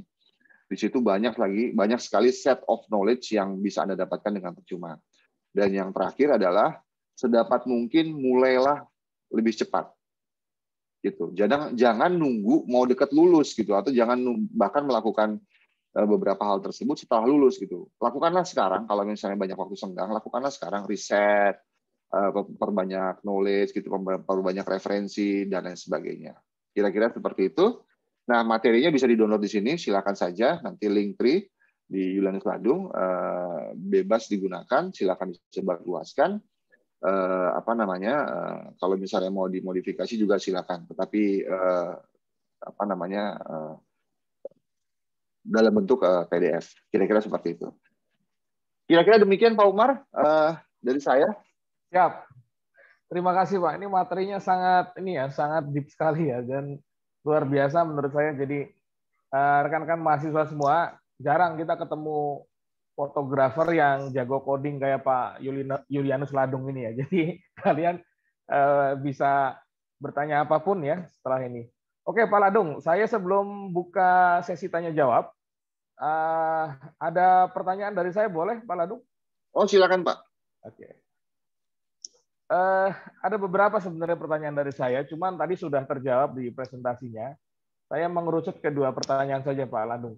Ini juga sering jadi bahan diskusi dengan mahasiswa. Yang pertama adalah kalau memang saya lihat banyak mahasiswa kami yang juga sudah mulai terjun ya ke bidang ini gitu ya. Nah, kadang kendalanya sebagai pemula itu kan di peralatan, Pak. Itu gimana, Pak ya? Teknik dalam arti apakah kita fokus mengejar menggunakan peralatan yang bagus dulu atau kita mulai dengan peralatan yang kita punya ya. Itu yang pertama. Yang kedua, terkait dengan hak cipta tadi, bagaimana strategi Pak Ladung untuk melindungi hasil karyanya dalam arti gini. Kita kan nggak tahu ya, ketika kita sudah rilis di Facebook kita, di IG dan segala macam, bisa jadi besok-besok foto kita udah ada di satu marketplace, jadi iklan di Tokopedia gitu ya sebagai background dan segala macam. Nah itu gimana Pak Ladung? Terima kasih. Iya, kalau dari saya, yang pertama, banyak sih yang bilang saya mau masuk ke misalnya fotografi ya, tapi saya nggak punya kamera yang bagus nih, nggak punya kamera yang keren gitu ya. Mulai dengan apa yang ada dulu sebenarnya.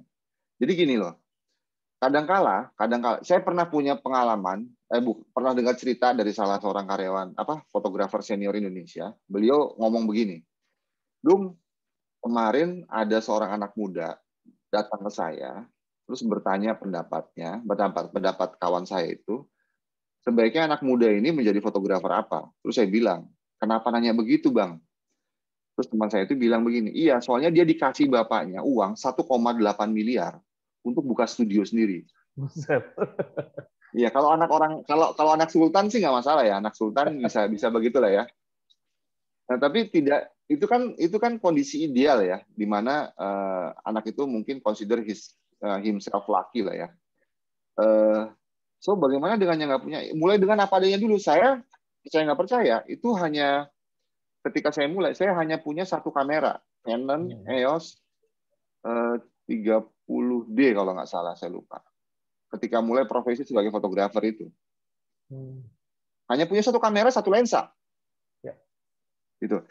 Tapi gimana caranya saya kok bisa kemudian numpuk pelan-pelan gitu ya? Pertama, karena kebetulan saya sudah bekerja ya mulainya ya, jadi sudah ada lah tabungan dikit-dikit ya.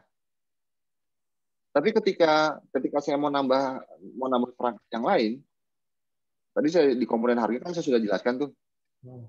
Saya mau nambah apa? Nah, saya mau belinya apa itu harga cicilannya itu saya masukkan dalam harga saya. Gitu. Jadi jangan terjebak pada situasi di mana saya hanya punya satu kamera. Itu jangan. Karena lagi-lagi gadget itu perangkat itu hanya pendukung.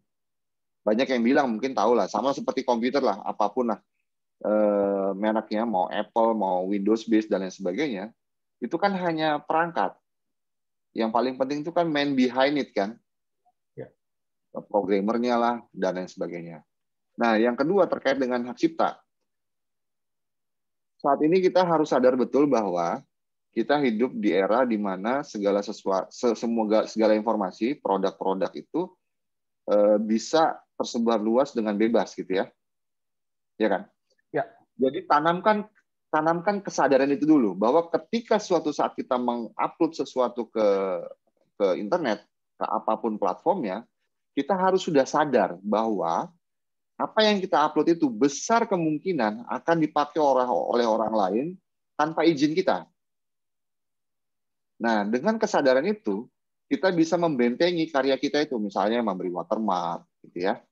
Kalau video memberi watermark di tengah-tengah, gitu kan. Kalau foto memberi watermark di atas atau di bawah, gitu. Tapi bikin watermark dominan. Terus yang kedua, saya sering dapat notifikasi di YouTube bahwa karya saya itu dipakai oleh orang lain. Fortunately, AI-nya YouTube sudah lumayan baik lah ya, sehingga dia bisa detect video saya yang mana, video saya yang seperti apa, dipakai oleh siapa gitu. Jadi sering ada notifikasi itu di YouTube gitu. Oh, videonya dipakai oleh user ini, dari seluruh video yang dipakai, misalnya katakanlah videonya orang itu ada 10 menit gitu ya. Dari 10 menit itu berapa persen sih yang merupakan komposisi komponen video saya gitu. Nah, jadi seperti itu. Tapi lagi-lagi, ketika kita mengupload sesuatu ke internet, kita harus sadar bahwa besar potensi bahwa karya kita itu akan dipakai oleh orang lain tanpa izin. Ya. Kalau kita ngeladeni itu, habis usaha kita. Itu terkecuali apa namanya karyanya itu betul-betul sangat spesifik dan di dalamnya itu mengandung IP atau intellectual property milik klien kita gitu. Jadi jangan mengupload sesuatu yang kalau menurut saya sih konten sensitif lah, konten sensitif. Saya tidak pernah mengupload sesuatu yang di dalamnya itu ada komponen IP-nya klien saya. Yap. Tidak akan pernah. Oke. Thank you, Pak Ladung. Sangat jelas penjelasannya. Pak Ladung, mohon maaf ini sudah ada ngantri 6 mahasiswa bertanya ya. Kepada mahasiswa yang ingin bertanya, mohon pertanyaannya pertama singkat ya. Yang kedua nanti mungkin teknisnya Pak Ladung boleh catat dulu Pak, langsung ke 6-6-nya saya akan beri kesempatan bertanya. Nanti langsung dijawab sekaligus ya. Oke, yang pertama silakan Aditya dan selanjutnya Murti dipersiapkan ya. Ya, baik Pak. Sebelumnya saya ucapkan terima kasih untuk Bapak Umar selaku Kaprodi S1 Teknik Komputer dan moderator pada studi general kali ini, dan juga Pak Julianus Ladung sebagai pembicara mengenai materi studi general saat ini. Yang saya ingin tanyakan itu ada 2 Pak. Yang pertama untuk sebelumnya kan Bapak bekerja sebagai engineer, lalu pindah profesi sebagai fotografi. Nah itu hal-hal apa yang kiranya berkesan gitu loh Pak. Soalnya kan dari 2 pekerjaan itu kan konteksnya berbeda antara engineer dan fotografi. Dan kemudian yang kedua itu tadi sebelumnya pertanyaan Pak Umar sedikit menjawab dari pertanyaan saya mengenai alat gitu kan. Jadi untuk sebelumnya saya dikenalkan fotografi ini selalu dari om saya selalu diberitahu untuk fotografi itu bukan sekedar alat gitu. Nah, jadi untuk kita sebagai pemula ini, memulainya ini seperti apa ya, Pak? Dan untuk kasus saya ini pun saya masih bingung gitu untuk gaya fotografi saya itu sebagai apa. Tentu kan karena klasifikasi fotografi itu bermacam-macam gitu loh, Pak. Luas, dan saya pun sebagai pemula masih bingung, dan alat saya pun juga terbatas. Kira-kira itu saran atau masukannya seperti apa ya, Pak? Oke, baik. Terima kasih Aditya. Selanjutnya Muhammad Murti. Ya, terima kasih Pak Umar telah diberi kesempatan. Ya. Nama saya Muhammad Murti. Saya ingin bertanya kepada Pak Julianus, bagaimana pendapat Bapak mengenai klien yang memiliki kebiasaan yang aneh, tetapi si klien ini berani membayar mahal kita, bahkan bayaran ditawarkan klien ini bisa mengalahkan harga diri kita, Pak. Terima kasih. Oke, Murti ini pertanyaannya. Oke. Selanjutnya Afdal, silakan Dal. Ya, terima kasih Pak Umar untuk kesempatan yang telah diberikan kepada saya. Jadi begini Pak, untuk pertanyaan pertama tuh tadi ada hubungan sama pertanyaan dari Pak Umar, cuman mungkin agak kurang terjawab gitu Pak menurut saya. Gimana? Terkait perangkat Pak. Nah, yang Bapak bilang tadi kan kita harus mulai dari apa yang ada. Misalkan kita nih masih belum ada apapun Pak, kita cuma ada perangkat smartphone sama laptop. Nah, itu bagaimana Pak? Apakah dari handphone itu kita bisa memulai untuk jadi seorang fotografer, baru uang tersebut nanti kita tabungkan atau kita sisihkan untuk membeli perangkat seperti kamera dan lain-lain, atau bagaimana Pak? Oke, siap. Yang kedua, terkait sales Pak, kan seperti yang tadi bilang, kita harus pintar-pintar memberikan harga ke seorang klien. Ada klien yang bisa membayar kita secara mahal dan juga ada yang murah.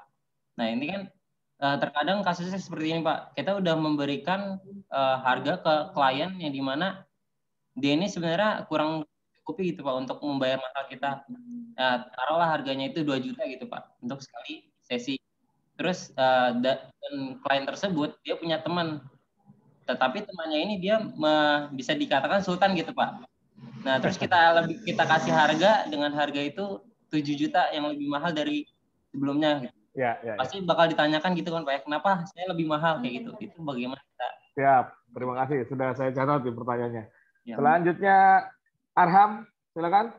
Oke, terima kasih Pak Umar. Langsung ke pertanyaan aja. Perkenalkan, nama saya Arham.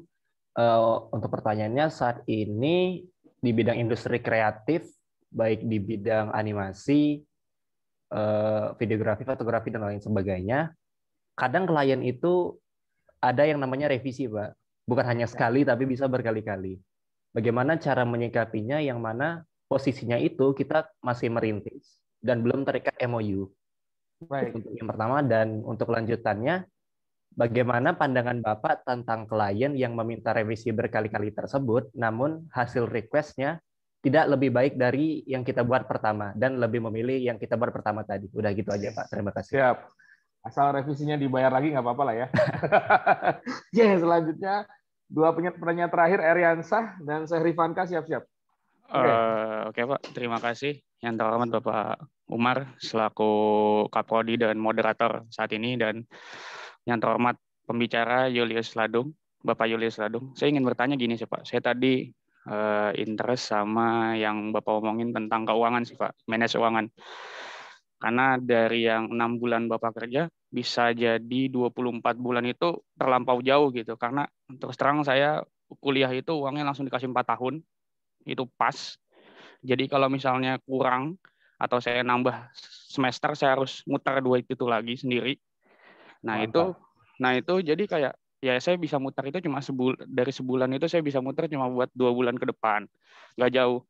Jadi yang saya pikirkan itu dari 6 bulan itu bisa jadi 24 bulan plus bayar segala macam itu gimana ya manage ya Pak? Gitu aja sih Pak.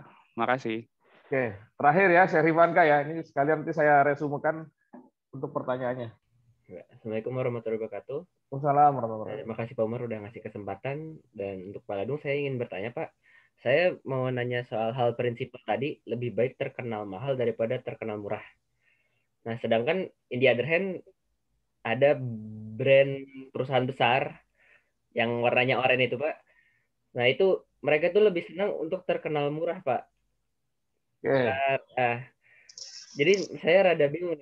Soalnya kan mereka lebih senang terkenal murah karena mereka tujuannya ingin mencapai banyak orang, sehingga mengambil keuntungan di situ Pak. Nah, sedangkan kalau kita terkenal mahal, gimana cara kita mereach semua orang itu sehingga mereka tuh pengen kita Pak. Siap. Gitu. Itu aja Pak. Baik, terima kasih. Ini kayaknya juga saya gara-gara sesi hari ini jadi punya kepikiran nih. Kayaknya kita perlu ada revisi kurikulum supaya ada materi khusus tentang bagaimana memarketingkan diri ya, dan juga karya kita. Selama ini di Prodi Teknik Komputer belum ada loh ya. Ini padahal sangat penting ya. Nantilah saya akan pikirkan ya. Baik, Pak Ladung, saya bacakan 3 pertanyaan pertama ya Pak ya. Yang pertama dari Aditya. Apa yang membuat Pak Ladung akhirnya memutuskan profesi yang padahal itu bukan keputusan yang sangat mudah gitu ya. Yang berikutnya adalah fotografi bukan sebagai alat. Oke, silakan Pak Ladung. Ini dulu. Oke, terima kasih Pak Umar. Ini saya jawab pertanyaan dari Aditya, Murti, sama Afdal dulu berarti ya? Ya, betul. Langsung 3, Pak. Oke. Nah, dari Aditya, konteks pekerjaan tadi. Kesannya, kesan pindah dari karyawan di perusahaan teknologi menjadi fotografer gitu. Ya, pertama, tadi saya sudah bilang bahwa setelah kerja beberapa tahun. By the way, saya kalau tidak salah itu dalam kurun waktu hampir 18 tahun ya, hampir 18 tahun saya bekerja di perusahaan, saya sudah pindah perusahaan 8 kali. Jadi dalam 18 tahun itu saya pindah 8 kali perusahaan. Dari pindah-pindahnya itu saya merasakan bahwa memang kenapa saya pindah itu bukan melulu soal uang, tapi lebih kepada tadi saya sudah sampaikan, saya mungkin sudah sampai pada fase di mana saya sudah nyari nyaman, gitu. Jadi saya sudah nyari, pekerjaannya adalah lading banget gitu. Dan itulah salah satunya kenapa saya memutuskan untuk memutuskan untuk menekuni fotografi sebagai profesi saya, walaupun seperti bilang Pak Umar tadi tidak mudah, karena cobaan pertama saya ketika saya memutuskan menjadi seorang fotografer, pekerjaan pertama resmi saya, itu saya ingat kalau saya tidak salah tanggal 25 April 2013. Pekerjaan pertama resmi saya tanggal 23 April 2013, pekerjaan pertama saya. Itu saya kontrak tanggal 23 April 2013, pemotretannya pada tanggal 24 April 2013. Ternyata pada tanggal 23 April malam, bapak saya meninggal. Saya posisinya di Jakarta, bapak saya adanya di Balikpapan di Kalimantan Timur. Pada tanggal 24 April 2013 saya harus potret di Soekarno-Hatta karena klien saya ketika itu adalah Tiger Airways dari Singapura. Sedangkan pada malam sebelumnya ayah saya meninggal. Jadi saya dihadapkan pada dua pilihan yang sulit nih. Memulai karir baru saya dan pulang ke Balikpapan untuk yang namanya orang tua meninggal ya. Untuk mengantarkan almarhum ayah saya ke peristiwa terakhir. Nah, di situ saya mengalami cobaan yang berat itu. Tapi menurut saya itu adalah risiko pekerjaan, sehingga saya pindah kemana? Saya pindah ke fotografi dan bisa hidup sampai dengan sekarang. Jadi kalau pertanyaan tadi bagaimana kesannya, ya kesannya masing-masing punya kesan sendiri-sendiri ya. Saya tidak mungkin bisa seperti sekarang tanpa pengalaman kerja saya sebelumnya. Itu udah pastilah. Saya berutang banyak pada perusahaan-perusahaan tempat saya bekerja, karena tempat saya bekerja itu memberikan saya banyak sekali pengetahuan, wawasan, dan juga pengalaman, sehingga menjadi bekal saya untuk menjadi seorang fotografer saat ini. Saya jadi ngerti bagaimana industri migas, saya jadi mengerti bagaimana industri pertambangan, dan lain sebagainya. Itu. Nah, pertanyaan dari Aditya, Murti, dan ya Aditya ya. Soal alat ya. Nah, tahu stok foto nggak? Mungkin kalau tahu stok foto gitu ya. Pertanyaan Aditya dan Afdal sama. Bagaimana memulai tapi perangkat kita adanya punya ponsel doang gitu ya. Kalau pernah tahu stok foto seperti misalnya Shutterstock, Getty Image, itu kita bisa jualan foto di situ. Tidak harus kita berprofesi sebagai fotografer itu berhadapan dengan klien langsung moto, bisa aja kita lagi jalan kemana gitu, kita foto makanannya itu kita jual di stok foto seperti Shutterstock atau Getty Image, itu bisa jadi duit. Banyak teman-teman saat ini yang mengandalkan ponsel mereka untuk membuat foto yang terlihat sepertinya sekedar foto, padahal itu adalah duit semua gitu loh. Bisa jadi uang gitu. Mereka jualnya di stok foto. Oke?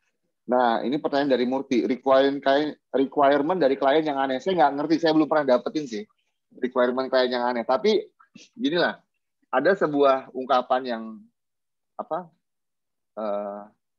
naif tapi lucu sih. Tapi ini masuk akal. Maju tak gentar membela klien yang bayar. Maju tak gentar membela klien yang bayar. So at the end of the day, it's all about our client gitu kan. Selama mereka mau bayar ya kenapa tidak? Gitu. Tapi tentunya ada batasan-batasan lah. Misalkan selama permintaannya itu tidak aneh-aneh, tidak berkaitan dengan sara atau membahayakan diri kita atau membahayakan orang lain, merugikan nama baik orang lain ya. Dan tidak merugikan nama baik orang lain ya harusnya sih masih bisa kita entertain ya, masih bisa kita lakukan. Kira-kira seperti itu. Dari Mas Afdal, perangkat ponsel tadi saya sudah jawab. Nah, perbandingan harga kalau saya tidak salah ya. Tadi saya sudah bilang terkait dengan harga. Jangan wasting our time, buang-buang waktu dengan klien yang tidak tepat. Kalau kita sudah sampai pada titik di mana negosiasi harga kita yang paling rendah sudah kita lakukan, tapi bagi klien tersebut masih nggak masuk, ya udah tinggal aja. Jangan terlampau memaksakan diri untuk kemudian mengadopsi atau mengentertain atau memberikan peluang kepada orang lain untuk kita ditawar serendah-rendahnya. Saya tidak bermasalah dengan ditawar. Ditawar adalah sebuah proses ekonomi lah ya, itu wajar lah. Kita dalam banyak sendi kehidupan kita selalu mengalami tawar-menawar ya. Tetapi ketika jasanya kita itu ditawar terlampau rendah, maka saya tidak percaya itu akan sedikit banyak menjadi brandingnya kita. Misalnya nih, saya dipakai untuk foto wedding atau pre-wed A gitu ya. Harga saya 10 juta, ditawar jadi 2 juta saya mau, saya kerjain gitu ya. Nah, si A ini senang sama kerjaan kita. Fotonya bagus, dipajang kemana-mana. Temannya kan nanya. Si B nanya, si C nanya, si D, dan seterusnya. Yang moto siapa? Oh, yang moto si Ladung. Bagus ya karyanya berapa? Gue bayar 2 juta doang nih. Nah, suatu saat saya ketemu sama B. Masukin harga 10 juta. Si B bilang, lah kemarin si A bayarnya cuma 2 juta, kenapa saya 10 juta gitu. Jadi kalau kita berhadapan sama klien, hati-hati. unless kita itu dagang barang-barang seperti pasir batu, semen, yang secara standarisasi itu sudah ada pakemnya, ada harga bawah, ada harga atas. Rentang harganya hanya di situ. Tapi ketika kita bicara industri kreatif, mau itu animasi, mau itu fotografi, mau itu coding misalnya ya, itu tidak ada batas atas, batas bawah gitu. Harga itu kita yang tentuin sendiri gitu.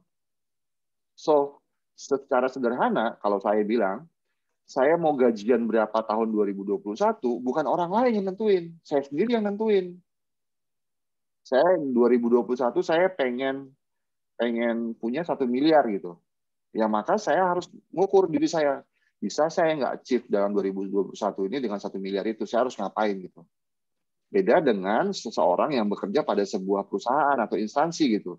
Gajinya sebulan 1 juta misalnya. Berarti dalam 12 bulan ditambah THR maksimum 13 juta kan? Tidak bisa lebih dari itu kan? Itu perbedaan yang paling mendasar dari seorang karyawan dan seorang pengusaha gitu. Nah, fotografer atau orang-orang yang bergerak di industri kreatif itu pengusaha. So berapapun pendapatan kita sendiri yang nentuin mau berapa. Kalau kemudian kita ditawar murah mau ya sudah silakan. Kira-kira seperti itu. Nah, itu menjawab pertanyaan Aditya, Murti, dan Afda. Semoga menjawab ya. Silakan, Pak.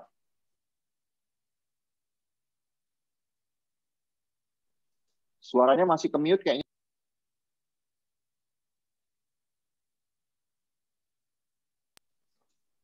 Di saya nggak kedengeran.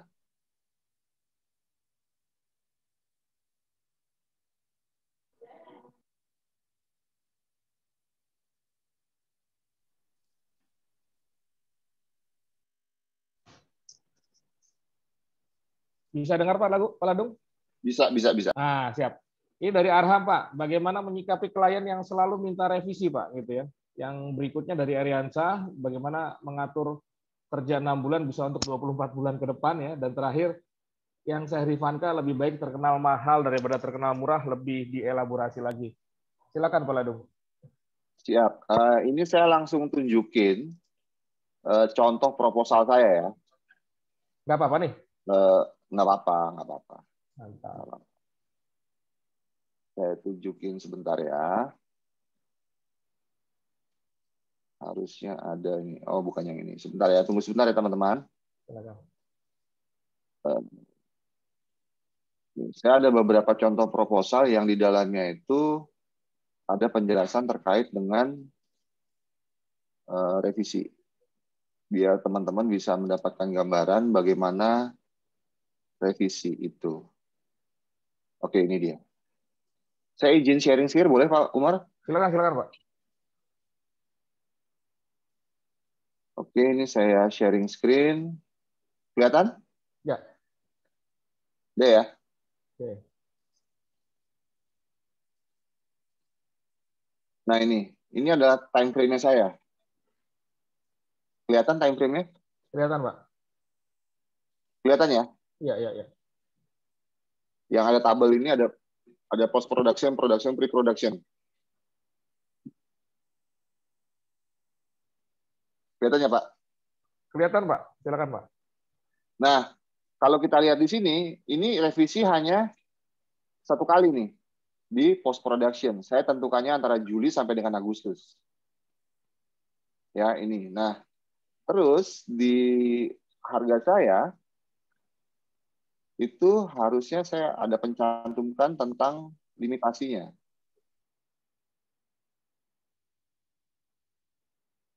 Harusnya di sini ada production detail. Sebelum harga. Ini. Revisi itu hanya di tanggal 30 sampai tanggal 28. Oke. Terus ini harganya saya. Di bawah sini ada. Nih. Additional note. Pada bagian ke-7. Kelihatan ya? Kelihatan, Pak. Jadi untuk revisi ini saya langsung batasi di proposal saya. Bahwa harga saya itu hanya masuk 2 kali revisi, itu pun revisi minor.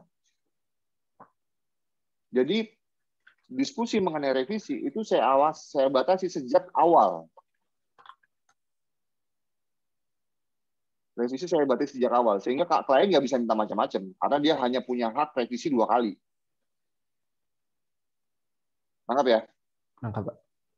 Nah, itu. Nah, itu juga yang kemudian saya jelaskan di sini. Jadi ketika dia menandatangani proposal saya ini, berarti dia sudah setuju.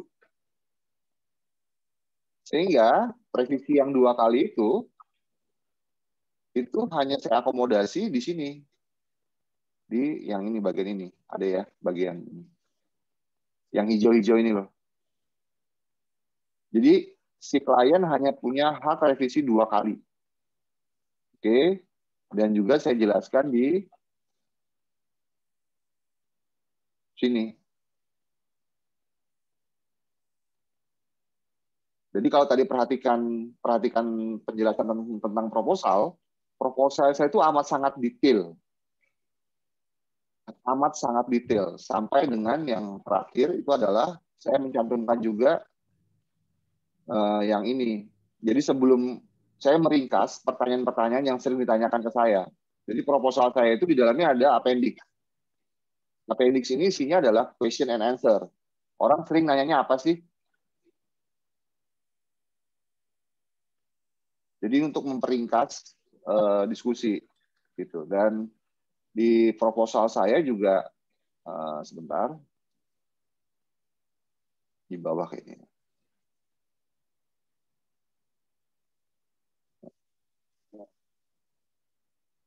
Di bawah. Sebentar ya. Deliverable-nya itu adalah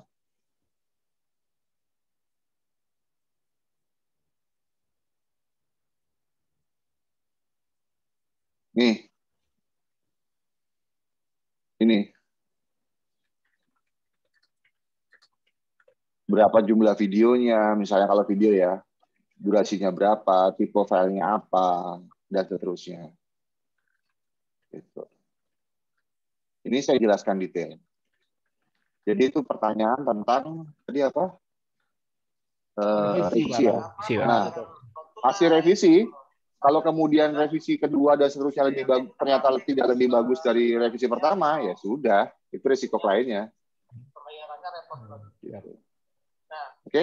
Pertanyaan dari Mas Eriansa, harga. Jadi gini Mas, itu adalah sebuah analogi saja sih sebenarnya. Jadi tadi saya sudah sampaikan bahwa saya memposisioningkan harga ini sekaligus menjawab Mas Eriansa dan Mas Yofi ya. Saya memposisikan diri sebagai seorang fotografer dalam tanda kutip nih. Saya buka video saya dulu. Fotografer mahal itu bukan tanpa sebab ya. Tadi itu sekarang itu fotografer makin banyak gitu. Semua orang bisa moto gitu kan. Nah, apa yang membuat saya sedemikian spesifik sehingga saya menjadi mahal gitu. Jadi kalau yang saya jual ke klien saya tidak menjual keterampilan memotret saya sebenarnya. Ini saya buka dapur saya. Saya tidak menjual keterampilan memotret saya. Kenapa demikian? Karena yang motret banyak saat ini. Yang syuting banyak. Tapi yang saya jual ke klien saya itu adalah pemahaman saya akan industrinya. Saya mengklaim sebagai seorang katakanlah oil and gas photographer. Maka saya dengan tutup mata bisa menjelaskan proses migas dari hulu sampai hilir. Nah, kenapa itu penting? Misalnya nih kita ambil contoh industri migas. Saya diminta katakanlah Pertamina gitu. Mas Ladung motret dong buat Pertamina gitu ya. Nah, request itu kan selalu datang dari tim humas biasanya, dari tim humas. Ketika saya kalau akan mau ke lokasi, kalau yang biasanya itu kan ada pendamping tuh dari kantor pusatnya gitu. Tujuannya untuk membantu si fotografer. Oh, kamu nggak boleh begini, kamu nggak boleh begitu, kamu nggak boleh begini. Beda dengan saya tidak perlu didampingi. Cukup kasih tahu siapa kontak person di lokasi. Karena saya sudah tahu, saya nggak boleh ngapain di sana, saya boleh ngapain di sana, apa yang bisa saya potret, apa yang tidak bisa saya potret. Nah, yang dibayar oleh klien saya adalah itunya. Pemahaman saya akan industrinya. Yang dibayar oleh klien saya itu adalah pemahaman saya akan kebutuhan komunikasi publik industri dengan karakteristik tertentu. Itu yang dibayar. Dari itulah kemudian saya menetapkan harga saya mungkin sedikit lebih mahal daripada teman-teman yang lain. Tangkap ya? Jadi itu ini masalah positioning sih sebenarnya. Nah, itu tidak hanya soal fotografi saja sih, apapun lah profesi Anda, mau jadi developer, mau jadi network engineer dan lain sebagainya. Positioning itu sangat penting, makanya tadi saya bilang di awal, butuh referensi yang jelas, butuh pemahaman yang jelas dan pengetahuan yang jelas tentang karakteristik dari industri klien yang akan kita sasar. Itu penting banget. Oke, itu pertama. Terus yang kedua, menjawab bagaimana mungkin kerja 6 bulan bisa hidup 24 bulan. Ya mungkin tidak 24 bulan ya, tapi 6 bulan bisa kerja untuk 12 bulan. Berarti kan ada kelong 6 bulan itu kan ya. Nah, kalau misalnya orang lain dalam 1 bulan, motonya 4 kali dalam sebulan, 1 kali moto 1 juta atau 10 juta sekali moto gitu ya. Saya cukup sekali motonya dalam 1 bulan. Kok bisa? Harga saya 30 juta. 30 kali 12, 30 kali 6. Itu bisa menghidupi saya selama 12 bulan. Nah, yang menjadi PR, bagaimana caranya saya ngejual 30 juta gitu loh. Apa yang membuat Ladung pantas dan patut dihargai 30 juta sekali motret. Kan PR-nya kan itu kan. Untuk bisa menjualnya itu kan itu. So, yang saya lakukan ya tadi itu, saya memperkaya diri saya dengan sebanyak-banyaknya pengetahuan dan pemahaman tentang kegiatan industri dan kegiatan korporasi. Karena itu yang saya jual, bukan keterampilan memotret saja. Misalnya saya motret dengan helikopter gitu ya, itu ada prasyarat tertentu tuh. Itu bagaimana caranya supaya bisa naik helikopter aman dan lain sebagainya gitu. Dan yang selanjutnya adalah saya metodenya bagaimana membentuk saya layak untuk dibayar 30 juta sekali motret itu misalnya ya adalah dengan menunjukkan bahwa saya kompeten. Caranya bagaimana ya? Saya nulis, bikin blog, ya saya bikin vlog, ya saya bikin podcast. Di Instagram saya tidak sekedar posting foto, tetapi disertai dengan narasi dan penjelasan tentang foto yang bersangkutan. Misalnya saya moto orang lagi ngelas besi atau apa pipa gitu ya. Nah, saya tidak sekedar motret tentang tentang gitu. Tapi saya tidak berbicara tentang fotonya saja, tetapi saya juga bicara tentang ngelas itu ada proses apa sih di dalamnya? Kira-kira seperti itu. Ya itu sih untuk menjawab yang tadi. Oh ya, mahal atau murah udah dijawab semua ya kira-kira ya Pak Umar ya. Oke, betul Pak Ladung. Yang terakhir udah dijawab tadi ya, yang sudah baik terkenal mahal. Oke, baik. Harusnya sih sudah menjawab sih. Sudah menjawab ya. Saya Rifanka jelas ya harusnya ya. Oke, baik. Tidak terasa waktunya sudah lewat dari 10 menit ya. Mohon maaf Pak Ladung, ini kelebihan waktu ya. Tapi prinsipnya, saya sebagai Ketua Program Studi S1 Teknik Komputer sangat berbahagia hari ini mahasiswa kita mendapatkan pencerahan yang sangat detail ya dan sangat mendalam dari Pak Ladung. Saya ucapkan terima kasih sebesar-besarnya Pak Ladung atas sharingnya ya. Saya surprise Pak Ladung sangat terbuka sekali dan memang ini yang kami harapkan Pak. Jadi anak-anak bisa langsung dapat insight ya ketika menyikapi lah opportunity yang akan ada di depan dan juga dengan situasi pandemi kayak kita sekarang ini. Sekali lagi kami dari Program Studi S1 Teknik Komputer Pak Ladung, Fakultas Teknik Elektro, Universitas Telkom, mengucapkan terima kasih yang sebesar-besarnya atas sharing Pak Ladung hari ini ya. Dan semoga kita bisa terus keep kontak dan kolaborasi untuk kedepannya.